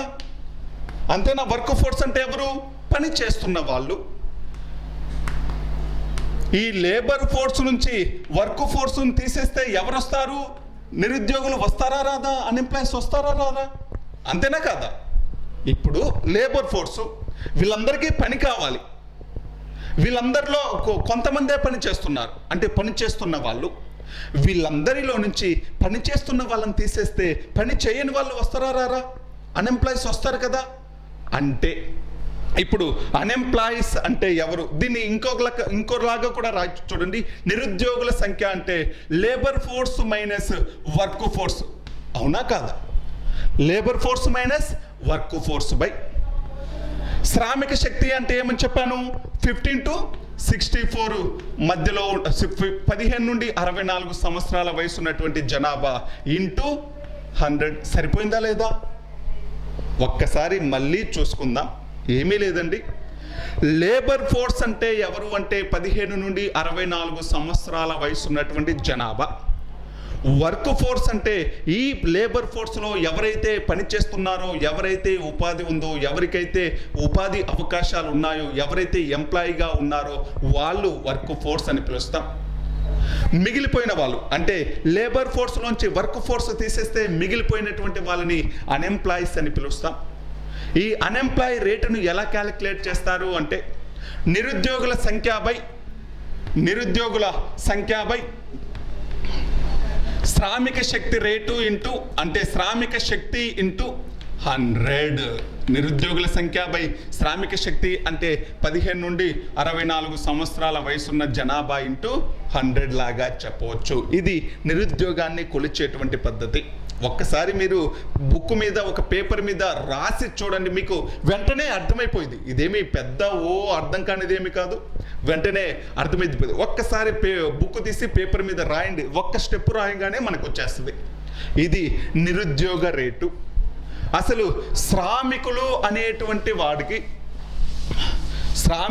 అనేటువంటి వాళ్ళు, లేబర్ ఫోర్స్ అనేటువంటిది, శ్రామికులు అనేటువంటి వాడు ఎన్ని రకాలుగా ఉంటారు అంటే 2 రకాలుగా ఉంటారు. వాళ్ళు ప్రధాన శ్రామికులు, రెండోది ఉపాంత శ్రామికులు. ప్రధాన శ్రామికులు ఎవరు అంటే వీళ్ళనే ప్రధాన శ్రామికులు, మెయిన్ వర్కర్స్. ఉపాంత శ్రామికులు మార్జినల్ వర్కర్స్ అని పిలుస్తారు. చిన్న డెఫినేషన్ ఉంటుంది. ప్రధాన శ్రామికులు లేకపోతే మెయిన్ వర్కర్స్ అంటే ఎవరు అంటే ఒక సంవత్సరంలో 6 నెలలు అంతకంటే ఎక్కువ ఉపాధి పొందిన వాళ్ళని ప్రధాన శ్రామికులు లేకపోతే మెయిన్ వర్కర్స్ అని పిలుస్తారు. ఉపాంత శ్రామికుడు అంటే 6 నెలల కంటే తక్కువ ఉపాధి పొందినటువంటి వాళ్ళను ఏమని పిలుస్తారు అంటే మార్జినల్ శ్రామికుడు లేకపోతే ఉపాంత శ్రామికుడు అని పిలవడం జరుగుతుంది. మళ్ళీ ఒకసారి చూద్దాం. ఒక సంవత్సరంలో 6 నెలల కంటే ఎక్కువ రోజులు పని చేస్తే, 6 నెలలు అంతకంటే ఎక్కువ రోజులు ఉపాధి దొరికితే వాళ్ళని మెయిన్ లేబర్ ప్రధాన శ్రామికుడు అని పిలుస్తాం. 6 నెలల కంటే తక్కువ ఉపాధి పొందితే వాడిని ఉపాంత శ్రామికుడు అని పిలవడం జరుగుతుంది. వీళ్ళిద్దరూ కూడా శ్రామికులే. కాకపోతే వాళ్ళకు ఉపాధి దొరికేటువంటి కాలాన్ని బట్టి 2 రకాలుగా లెక్కగట్టచ్చు. ప్రధాన శ్రామికుడు, ఉపాంత శ్రామికుడు అని లెక్కగట్టడం జరుగుతుంది. వీళ్ళు నిరుద్యోగులు కాదండి, ఓకేనా? నిరుద్యోగులు అంటే సాధారణ నిరుద్యోగి అంటే ఏమని చెప్పాను? ఒక సంవత్సరంలో కనీసం వారం రోజులు రోజుకు 2 గంటలు కూడా పని లభించినటువంటి స్థితిని ఏమని పిలుస్తారు అంటే సాధారణంగా నిరుద్యోగం అని పిలుస్తారు. వీళ్ళకు పని దొరికింది, కాకపోతే ఏంటి, కొందరికేమో 6 నెలల కంటే ఎక్కువ పని దొరికింది, వాళ్ళని ప్రధాన శ్రామికుడు అన్నాం. కొందరికేమో 6 నెలల కంటే తక్కువ పని దొరికింది, వాళ్ళని ఉపాంత శ్రామికుడు అన్నాం.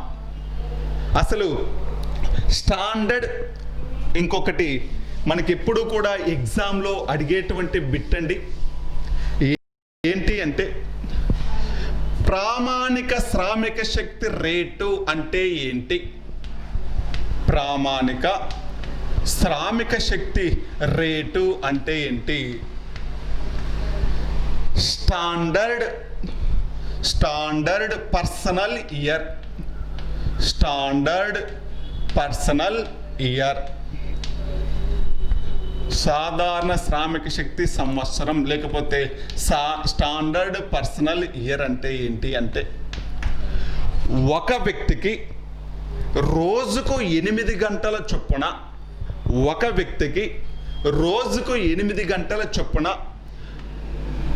273 రోజులు పని దొరికితే, చూడండి మళ్ళీ చాలా చాలా ఇంపార్టెంట్.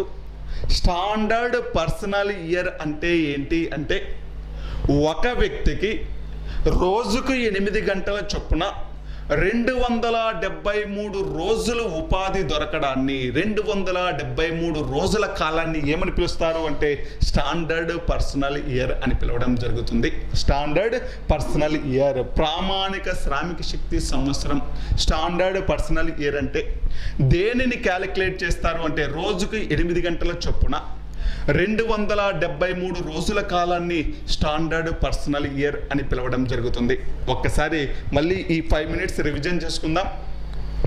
లేబర్ ఫోర్స్ అంటే ఎవరు అంటే శ్రామిక శక్తి అంటే 15 నుండి 64 సంవత్సరాల జనాభా. వర్క్ ఫోర్స్ అంటే ఏంటి అంటే ఈ 15 నుండి 64 సంవత్సరాల జనాభాలో ఎవరికైతే పని దొరుకుతుందో వాళ్ళని వర్క్ ఫోర్స్ అని పిలవడం జరుగుతుంది. నిరుద్యోగులు అంటే పని దొరకనటువంటి వాళ్ళని నిరుద్యోగులు, అన్ఎంప్లాయీస్ అని పిలవడం జరుగుతుంది. ప్రధాన శ్రామికుడు అంటే 1 సంవత్సరంలో 6 నెలలు అంతకంటే ఎక్కువ ఉపాధి దొరికితే ప్రధాన శ్రామికుడు అంటాం. మార్జినల్ లేబర్ అంటే 6 నెలల కంటే తక్కువ ఉపాధి దొరికితే వాళ్ళని మార్జినల్ లేబర్, ఉపాంత శ్రామికుడు అని పిలవడం జరుగుతుంది. మార్జినల్ లేబర్, ఉపాంత శ్రామికుడు అని పిలవడం జరుగుతుంది. స్టాండర్డ్ పర్సనల్ ఇయర్ అంటే ఏంటి అంటే రోజుకు 8 గంటల చొప్పున 273 రోజుల కాలాన్ని స్టాండర్డ్ పర్సనల్ ఇయర్ అంటే శ్రామిక రేటును కొలవడానికి దేనిని ప్రామాణికంగా తీసుకుంటారు అంటే స్టాండర్డ్ పర్సనల్ ఇయర్ను ప్రామాణికంగా తీసుకోవడం జరుగుతుంది. రోజుకి 8 గంటల చొప్పున 273 రోజుల కాలాన్ని స్టాండర్డ్ పర్సనల్ ఇయర్ అని చెప్పడం జరుగుతుంది. ఇప్పుడు భారతదేశంలో నిరుద్యోగాన్ని ఎలా కొలుస్తున్నారు, అసలు నిరుద్యోగాన్ని అంచనా వేసే పద్ధతులేంటి, నిరుద్యోగాన్ని కొలిచే పద్ధతులేంటి, నిరుద్యోగాన్ని కొలిచే పద్ధతులు లేకపోతే అంచనా వేసే పద్ధతులు ఏంటి?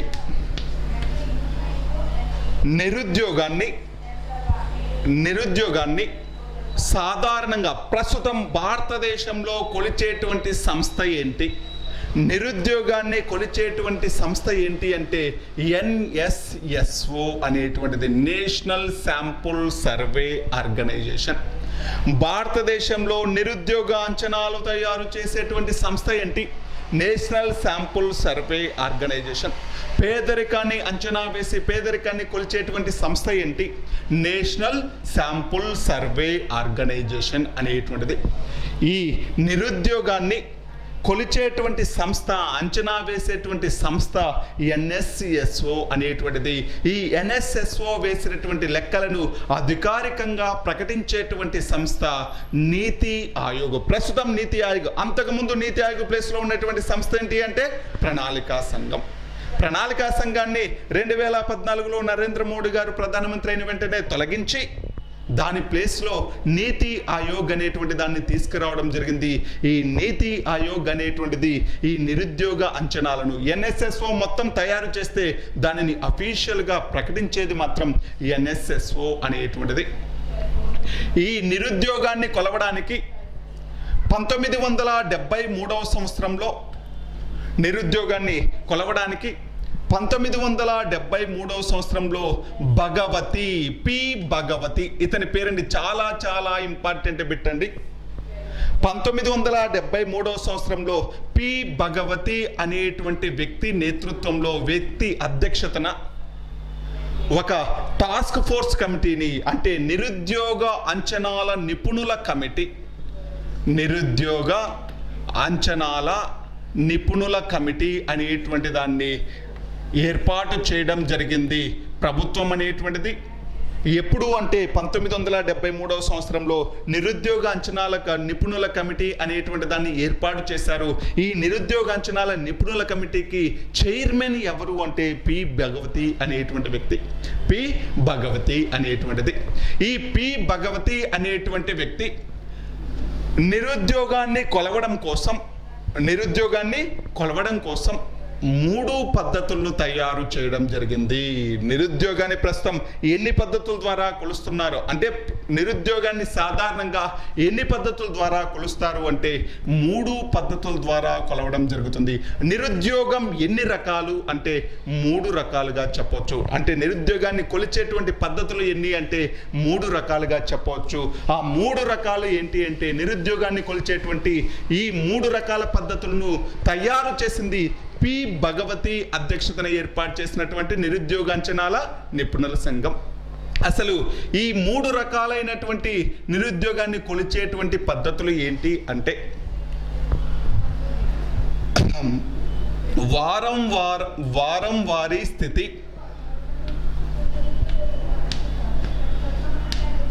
నిరుద్యోగిత, సాధారణ స్థితి నిరుద్యోగిత,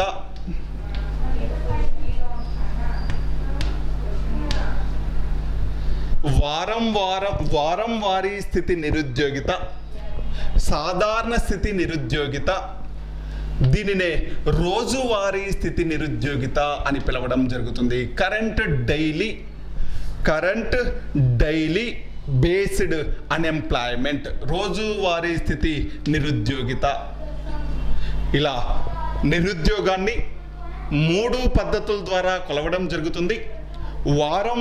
వారం వారీ స్థితి నిరుద్యోగిత అంటే వీక్లీ బేస్ చేసుకునే నిరుద్యోగాన్ని, వీక్ను బేస్ చేసుకునే నిరుద్యోగాన్ని కొలుస్తారు. సాధారణ స్థితి నిరుద్యోగిత, దీనినే మూడోది రోజువారీ స్థితి నిరుద్యోగిత, డైలీ బేస్డ్ అన్ఎంప్లాయ్మెంట్ అనేటువంటిది. కరెంట్ డైలీ సిస్టమ్ అనేటువంటిది రోజువారీ స్థితి నిరుద్యోగిత అనేటువంటిది. ఇప్పుడు ఈ వారం వారీ స్థితి నిరుద్యోగిత అంటే ఏంటి, సాధారణ స్థితి నిరుద్యోగిత అంటే ఏంటి, రోజువారీ స్థితి నిరుద్యోగిత అంటే ఏంటి, చిన్న డెఫినేషన్లు ఉంటాయి. ఇవి కూడా చాలా చాలా ఇంపార్టెంట్ అండి. వారం వారీ స్థితి నిరుద్యోగిత అంటే ఏంటి అంటే, సర్వే చేసే సంవత్సరం ఉంటుంది కదా, లెక్క పెట్టే సంవత్సరం ఉంటుంది కదా, NSSO అనేటువంటిది సర్వే చేసేటువంటి సంవత్సరంలో వారం రోజులు అంటే వారం రోజుల్లో సర్వే చేసినటువంటి సంవత్సరంలో వారం రోజులలో కనీసం 1 గంట కూడా పని లభించినటువంటి స్థితి, కనీసం 1 గంట కూడా పని లభించినటువంటి స్థితి. చిన్న లాజిక్ అండి, మీరు ఏమీ పెద్ద కష్టపడద్దు. రోజుకు అంటే వారం రోజులలో 1 రోజులో 1 గంట పని దొరికినా ఈ పద్ధతి ద్వారా నిరుద్యోగి అవుతాడా? కాదు. ఇప్పుడు చూడండి, వారం వారీ స్థితి నిరుద్యోగితని ఎలా కొలుస్తారు, ఎలా ముజురు చేస్తారు అంటే, సర్వే చేసినటువంటి సంవత్సరంలో 1 వారం రోజులు తీసుకుంటారు. ఈ వారం రోజుల్లో 1 గంట కూడా పని దొరకలేదు, 1 గంట కూడా అతను పని దొరకలేదు అంటే అతడు ఏ పద్ధతి ద్వారా నిరుద్యోగి అవుతాడు? వారం వారీ స్థితి నిరుద్యోగి అవడం జరుగుతుంది. వారం వారీ స్థితి నిరుద్యోగాన్ని ఎలా కొలుస్తారు అంటే, సంవత్సరంలో వారం రోజుల్లో 1 గంట కూడా పని దొరకకపోతే వాడు ఈ పద్ధతి ద్వారా నిరుద్యోగి అవుతాడు. అంటే వారంలో 1 గంట కూడా అంటే 1 రోజు 1 గంట పని దొరికినా వాడి నిరుద్యోగి కింద లెక్క కడతారా? కట్టరు. ఇది వారం వారీ స్థితి నిరుద్యోగిత. ఇప్పుడు సాధారణ స్థితి నిరుద్యోగిత, ఇంతకుముందే చెప్పుకున్నాం దీన్ని. సర్వే చేసినటువంటి సంవత్సరంలో కనీసం వారం రోజులు అంటే కనీసం వారం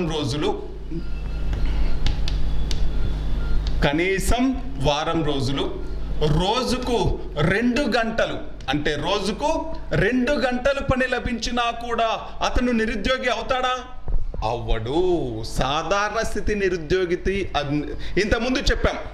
సాధారణ నిరుద్యోగితి అంటే ఎవరు అంటే, 1 వారంలో అంటే కనీసం 1 వారం రోజుకు 2 గంటల చొప్పున కూడా పని లభించకపోతే వాడిని సాధారణ నిరుద్యోగి అని చెప్పాం కదా. ఈ సాధారణ స్థితి నిరుద్యోగిత అంటే ఏంటి అంటే, సర్వే చేసినటువంటి సంవత్సరంలో కనీసం 1 వారం రోజులు రోజుకు 2 గంటల చొప్పున కూడా పని లభించకపోతే వాడు ఈ పద్ధతి ద్వారా నిరుద్యోగిగా లెక్కించబడతాడు.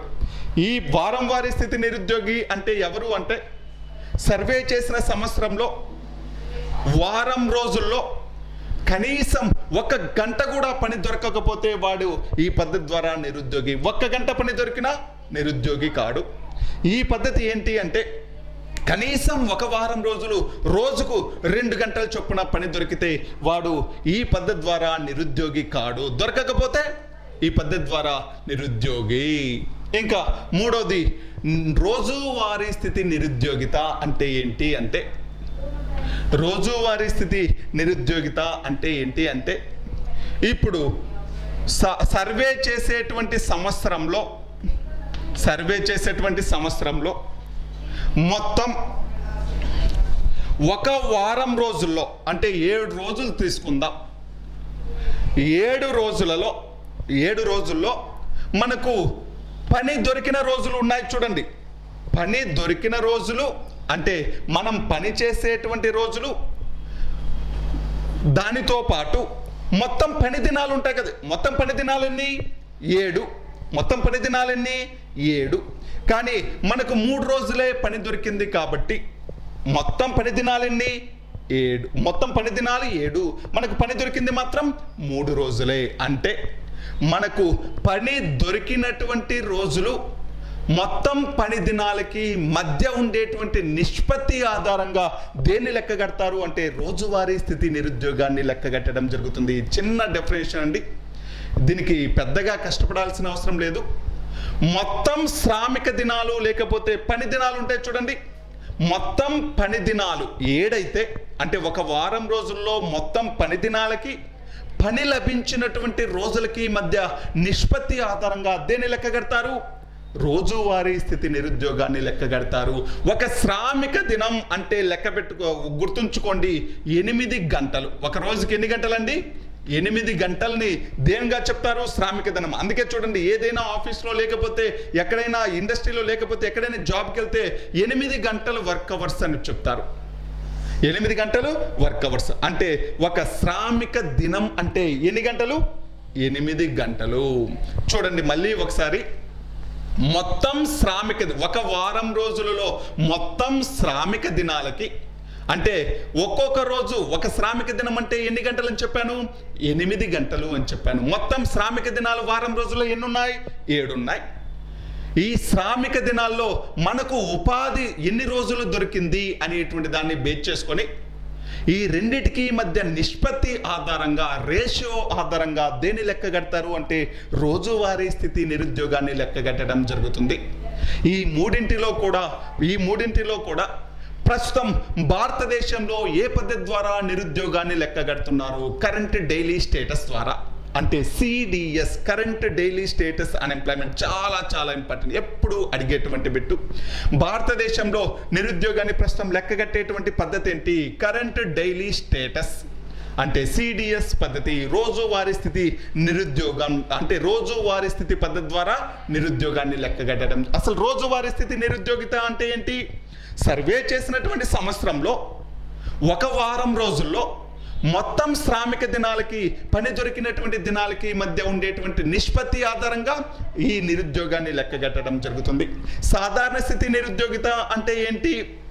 సాధారణ స్థితి నిరుద్యోగిత అంటే కనీసం 1 వారం రోజులు రోజుకు 2 గంటలు కూడా పని లభించకపోతే సాధారణ స్థితి నిరుద్యోగి అంటారు.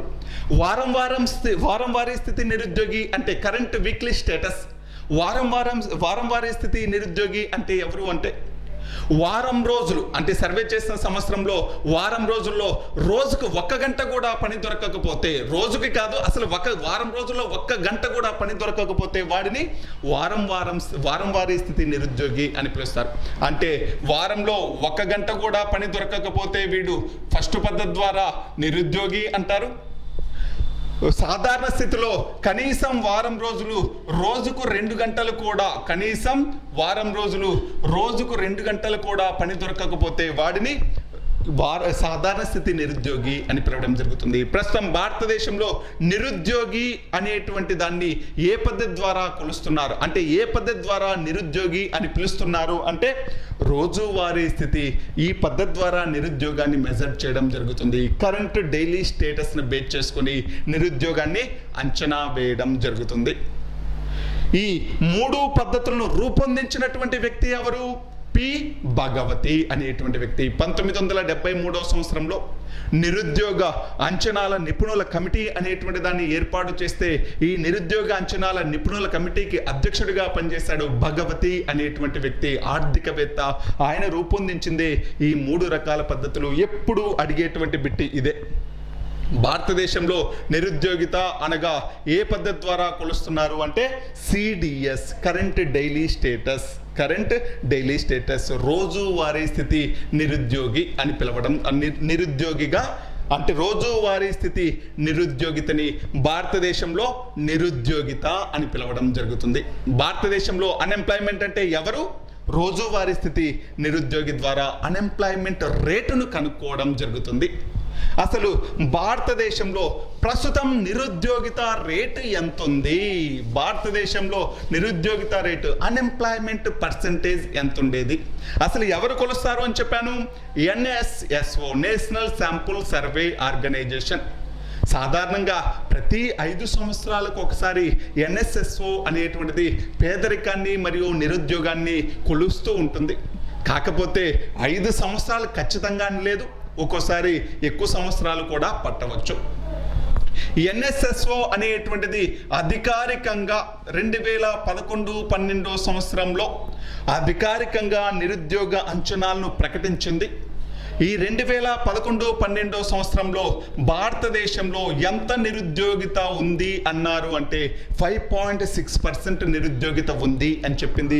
ఏ లెక్కల ప్రకారం? ఎన్ఎస్ఎస్ఓ లెక్కల ప్రకారం 2011-12 సంవత్సరానికి భారతదేశంలో ఎంత నిరుద్యోగిత ఉంది అని చెప్పింది అంటే 5.6% నిరుద్యోగిత ఉంది అని చెప్పడం జరిగింది. 5.6%. దీనిలో గ్రామాలలో ఎంత, విలేజ్ల్లో ఎంత నిరుద్యోగిత ఉంది అని చెప్పింది అంటే 5.7%. గ్రామాల్లో ఎంత నిరుద్యోగిత ఉంది అంటే 5.7. అదే పట్టణాల్లో ఎంత నిరుద్యోగిత ఉంది అంటే 5.5%. పట్టణాల్లో ఎంత నిరుద్యోగిత ఉంది అని చెప్పింది అంటే 5.5%. చాలా చాలా ఇంపార్టెంట్ అండి. 2011-12 సంవత్సరం నాటికి ఎన్ఎస్ఎస్ఓ లెక్కల ప్రకారం భారతదేశంలో నిరుద్యోగిత రేటు ఎంత అంటే 5.6%, గ్రామాలలో 5.7%, పట్టణాల్లో 5.5%, పట్టణాల్లో 5.5% అనేటువంటిది. ఇంకొక లెక్క కూడా చూసుకుందాం. ఇక్కడ మొత్తం 5.6%లో పురుషులలో అంటే మేల్స్లో నిరుద్యోగిత రేటు ఎంత అంటే 5.3%.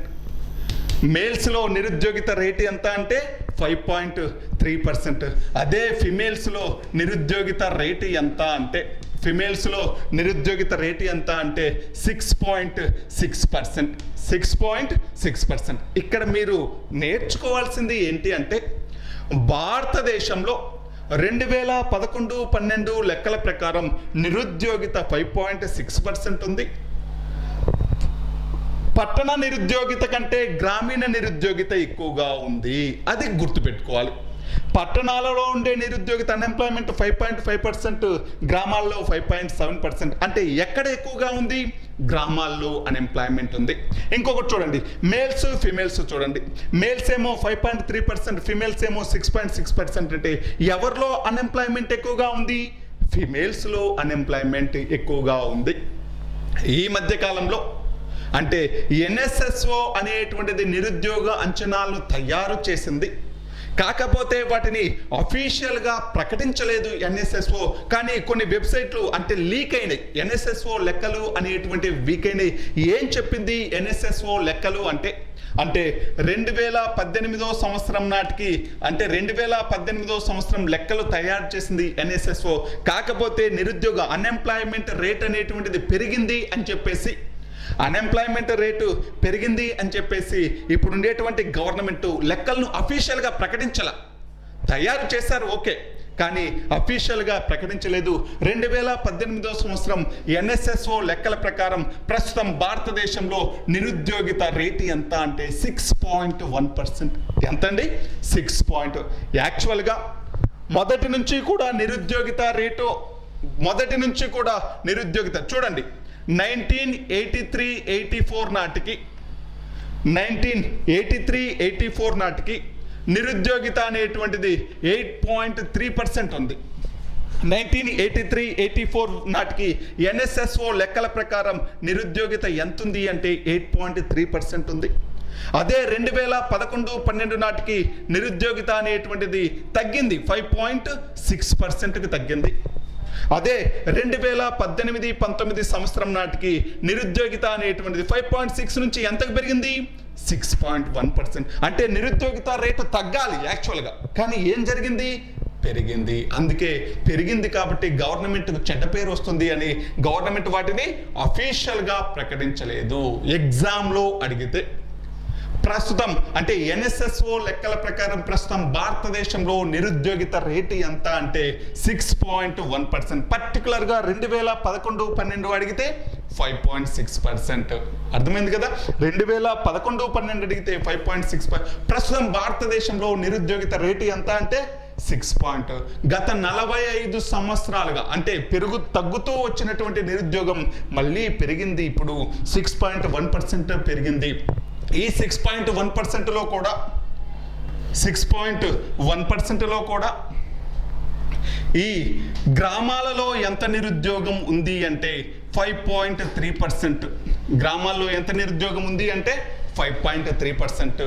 పట్టణాల్లో ఎంత నిరుద్యోగం ఉంది అంటే అర్బన్లో 7.8%. అర్బన్లో ఎంత పర్సెంటేజ్ ఉంది అంటే 7.8%. చిన్నదండి. 2018-19 సంవత్సరం NSSO లెక్కల ప్రకారం భారతదేశంలో నిరుద్యోగిత రేటు 6.1% అయితే గ్రామాలలో 5.3%, పట్టణాల్లో 7. అంటే 2018-19 లెక్కల ప్రకారం ఎక్కడ ఎక్కువ నిరుద్యోగిత ఉంది, పట్టణాల్లో ఉంది. 7.8% నిరుద్యోగం ఎక్కడ ఉంది అంటే పట్టణాల్లో ఉంది. ఇది నిరుద్యోగిత అంచనాలు. ఇవి నిరుద్యోగిత అంచనాలు. ఇప్పుడు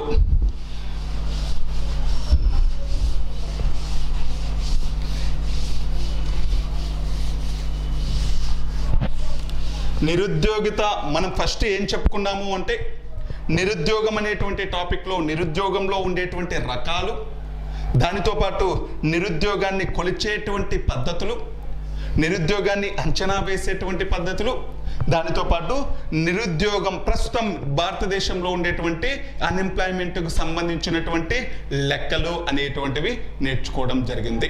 ఇదండి భారతదేశంలో నిరుద్యోగం అనేటువంటి టాపిక్. భారతదేశంలో నిరుద్యోగం మీకు ట్రికిల్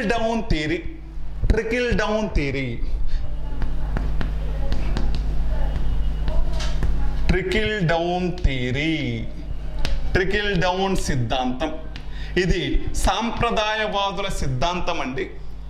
ట్రికిల్ డౌన్ థియరీ అంటే కొంత అంటే భారతదేశం కానీ లేకపోతే అసలు ఈ సిద్ధాంతం అంటే ఏంటి అంటే ఏవో ప్రభుత్వం అనేటువంటిది కొన్ని రంగాలను అభివృద్ధి చేస్తే, అంటే పైనున్నటువంటి కొన్ని రంగాలను అభివృద్ధి చేస్తే ఈ కొన్ని రంగాలలో జరిగినటువంటి అభివృద్ధి అనేటువంటివి క్రింది రంగాలకు వచ్చి, అంటే పైన జరిగినటువంటి అభివృద్ధి అనేటువంటిది ఒక క్రమ పద్ధతి ద్వారా క్రింది వరకు ప్రవహించి మొత్తం దేశం అభివృద్ధి చెందుతుంది అనేటువంటిది ఏ సిద్ధాంతము అంటే ట్రికిల్ డౌన్ సిద్ధాంతం. అంటే అన్ని రంగాలను అభివృద్ధి చేయాలి అనుకోదు, ఏదో అంటే పైన ఉన్నటువంటి కొన్ని రంగాలను మాత్రమే అభివృద్ధి చేస్తే, కొన్నిటి మీద బాగా కాన్సన్ట్రేషన్ చేస్తే ఈ రంగాలలో జరిగినటువంటి అభివృద్ధి అనేటువంటిది మిగతా రంగాలకు కూడా ప్రవహించి దేశం మొత్తం అభివృద్ధి చెందుతుంది. కింది అభివృద్ధి అనేటువంటిది దశల వారీగా క్రింది దశకి పైనుంచి కింది వరకు కూడా అభివృద్ధి దశల వారీగా జరుగుతుంది అనేటువంటి సిద్ధాంతమే trickle down theory, trickle down సిద్ధాంతం. అందుకే భారతదేశంలో 1970 సంవత్సరం వరకు కూడా భారతదేశంలో 1970 సంవత్సరం వరకు కూడా నిరుద్యోగాన్ని తగ్గించడానికి పథకాలు ఏమీ కూడా ప్రవేశపెట్టలేదు. అప్పటి వరకు కూడా భారతదేశం ఏ సిద్ధాంతాన్ని నమ్మింది అంటే ట్రికిల్ డౌన్ థియరీని నమ్మింది. ట్రికిల్ డౌన్ థియరీని నమ్మి పంచవర్ష ప్రణాళికల ద్వారా కొన్ని రంగాలకు ఎక్కువ కేటాయింపులు చేసి వాటిని డెవలప్ చేద్దాము అనుకుంది. డెవలప్ చేసినప్పటికీ భారతదేశంలో నిరుద్యోగం అనేటువంటిది తగ్గకపోవడంతో ఈ ట్రికిల్ డౌన్ థియరీ అనేటువంటిది వర్కౌట్ కాలేదు అని చెప్పేసి అప్పటి నుంచే భారతదేశంలో నిరుద్యోగాన్ని నిర్మూలించడం కోసం అనేక పథకాలు ప్రవేశపెట్టడం జరిగింది. అనేక పథకాలు ప్రవేశపెట్టడం జరిగింది. అటువంటిదే నిరుద్యోగాన్ని తగ్గించడం కోసం ఇప్పుడు ఉన్నటువంటి ఒక గొప్ప పథకం, పెద్ద పథకం ఏంటి అంటే MGNREGS అనేటువంటిది. MGNREGS మహాత్మా గాంధీ గ్రామీణ అభివృద్ధి పథకం అనేటువంటిది. MGNREGS అనేటువంటి పథకం గ్రామీణ నిరుద్యోగాన్ని తగ్గించడం కోసం ప్రవేశపెట్టినటువంటి పథకం. ఇది నిరుద్యోగానికి సంబంధించినటువంటి టాపిక్.